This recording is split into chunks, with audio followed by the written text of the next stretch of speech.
Everyone. Yesterday we conducted the day 25 Abhyas session for UPSC Prelims Examination 26. A very unique way to learn the prelims. और देखो बिल्कुल भी एक तरीका है जहाँ पे टेस्ट सॉल्व करने आपको नहीं दिया जाता है. Okay, now it's like simply we ask you questions, no options are given you. तो ये आपको रिकॉल में भी हेल्प करता है, टॉपिक्स को लर्न करने में भी, and the most important organic current affairs. जो आर्टिकल न्यूज़ में आया है उसको हम आपसे पूछ रहे हैं. Right? Now, if you see the very first article here, now it talks about the epic. अब epic topic article is not important. Article के अंदर से whatever we can take. Right? Now here the epic becomes a very important topic. Now if you see about the epic, हम epic के बारे में learn करते हैं. Now when I go to the epic website, we try to find all important things which can be relevant for your UPSC prelims examination 25. Now, when you go to the EPIC website, the thing you find here is the Putrajaya Vision 24. Now, if you see this Vision 24, okay, 2040, now you can't guess the right answer. आप कभी भी इसको EPIC से relate नहीं कर पाओगे. If it's like in your examination, तो आपका ये topic है, ये जो vision है, always remember it is related to the vision document of the EPIC.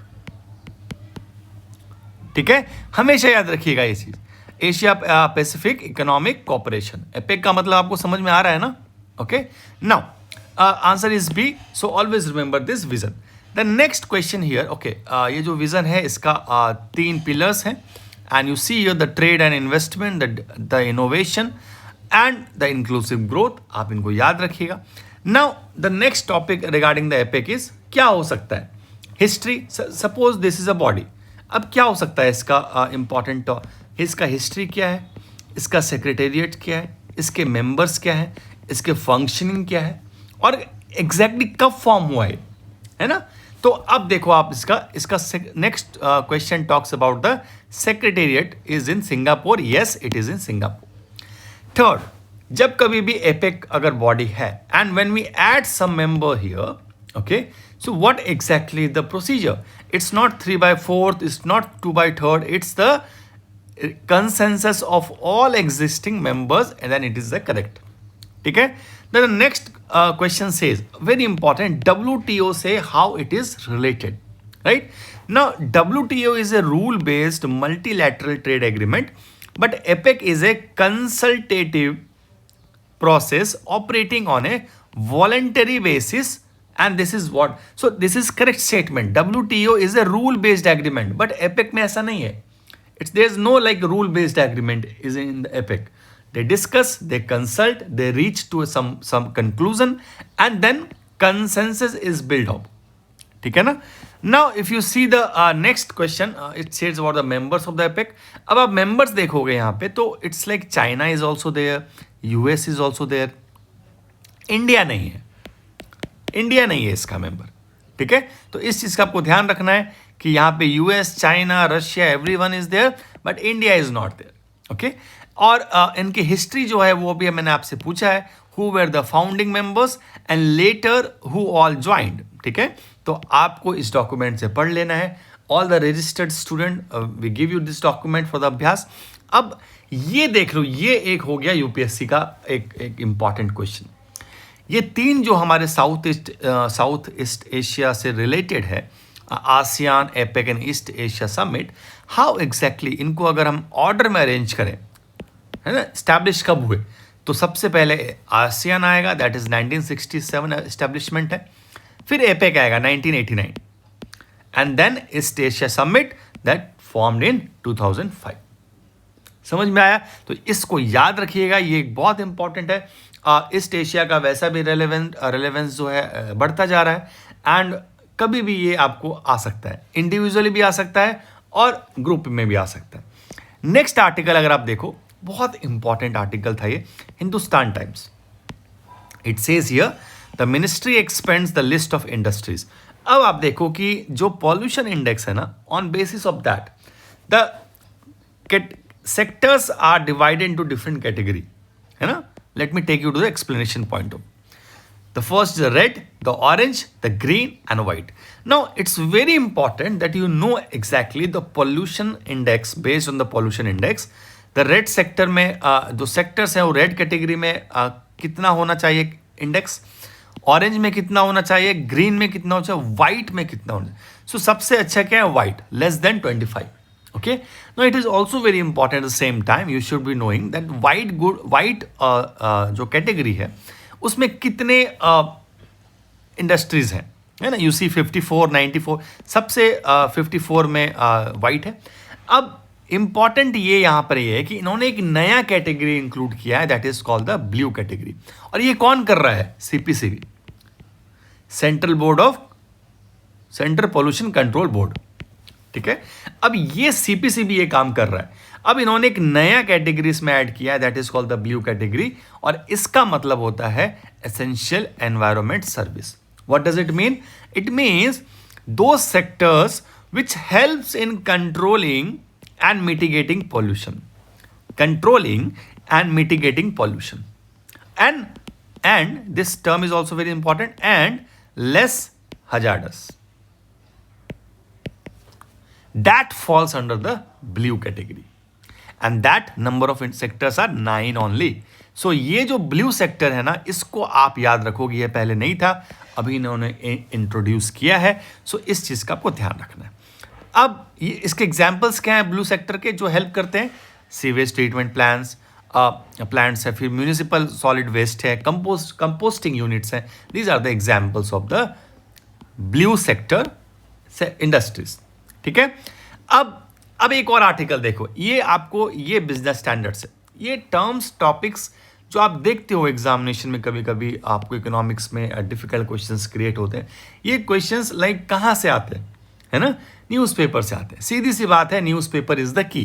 क्योंकि कोई भी एग्जामिनर अगर आपके क्वेश्चन सेट कर रहा है, क्या रीज़न है कि इतना मैगजीन्स पढ़ने के बाद भी आपको सवाल नहीं मिलते हैं एग्जामिनेशन में?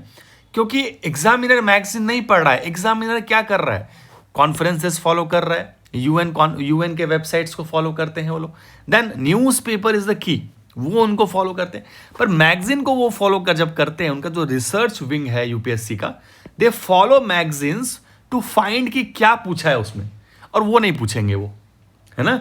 सो बेटर स्टिक टू, मैं सारे स्टूडेंट्स को, मेरे गोल्ड टाइड के स्टूडेंट्स को, I give them this newspaper वाला thing for practice. Very important, है ना. ये वीकली प्रैक्टिस के लिए भी मिलता है, अभ्यास सेशन में भी होता है. अभी देखो आप, ये ईओडीसी है. अब ईओडीसी जो हमारा टॉपिक है, एक्सपोर्ट ऑब्लिगेशन डिस्चार्ज सर्टिफिकेट, ये इश्यू कौन करता है? ठीक है, it issued by the Central Board of Indirect Taxes? No, it's not. Okay, ये जो director general of foreign trade है, ये इशू करता है. तो ये बॉडी भी आपको याद रखनी है ना. क्योंकि ये मैंने बोला तो ये आसान हो गया, बट एग्जामिनेशन में अगर आपसे पूछेगा तो आप उसको करेक्ट मार्क करोगे या आप कंफ्यूज रहोगे, है ना. अब एक्चुअली कॉन्सेप्ट आपको बताता हूँ, ये सर्टिफिकेट्स क्या होते हैं. एक टारगेट्स मिलता है, स्कीम्स होते हैं. There are some schemes which is called the EPCSCG scheme और एडवांस ऑथराइजेशन स्कीम. इसमें क्या होता है कि एक टारगेट होता है एक्सपोर्ट का. सपोज 2 टन टारगेट है आपका, और अगर आपने 2 टन को अचीव कर लिया तो ये सर्टिफिकेट्स आपको मिलते हैं. इसका फायदा क्या है? You get exemptions from the custom duties and all for the raw materials and other things, है ना. तो अगर आपने टारगेट अचीव कर लिया तो आपको ये सर्टिफिकेट्स मिलते हैं, और अगर आपने टारगेट अचीव नहीं किया तो आपको जो भी एग्जेम्पशंस मिले हैं, आपको उसको प्रिंसिपल प्लस इंटरेस्ट में पे करना पड़ता है. So basically aim is to increase the export, है ना, एक्सपोर्ट बढ़ाने के लिए. So this is such bodies are also there, है ना. तो ये एक बहुत अच्छा इंटरव्यू था, and I took this certificates topic from that interview. Variations is the key. अब देखो आप, एक सैटेलाइट लॉन्च हुआ है, GSAT-7.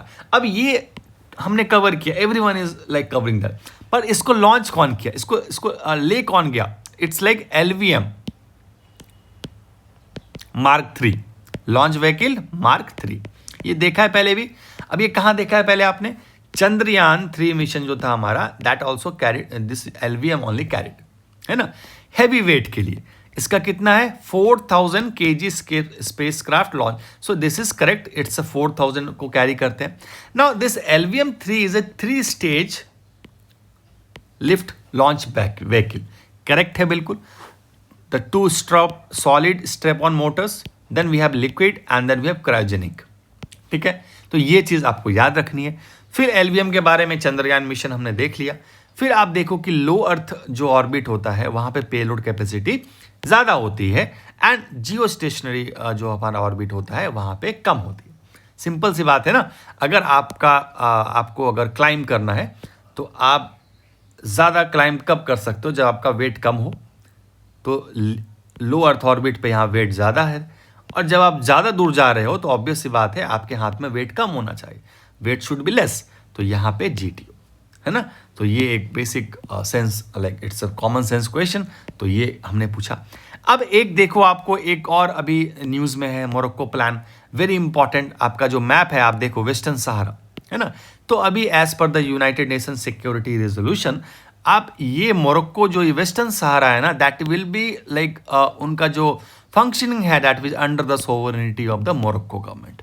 ठीक है, लाइक अल्जीरिया, जो अल्जीरिया है व्हाट एग्जैक्टली फुल इंडिपेंडेंस चाहता था इसका, but then the certain category of the people here they chose to be govern under the Morocco sovereignty. So ये लेटेस्ट जजमेंट है, यूनाइटेड रेजोल्यूशन है, तो इसका आप याद रखिएगा। वेस्टर्न सहारा का मैप भी याद रखिएगा, ये 3 कंट्रीज हैं।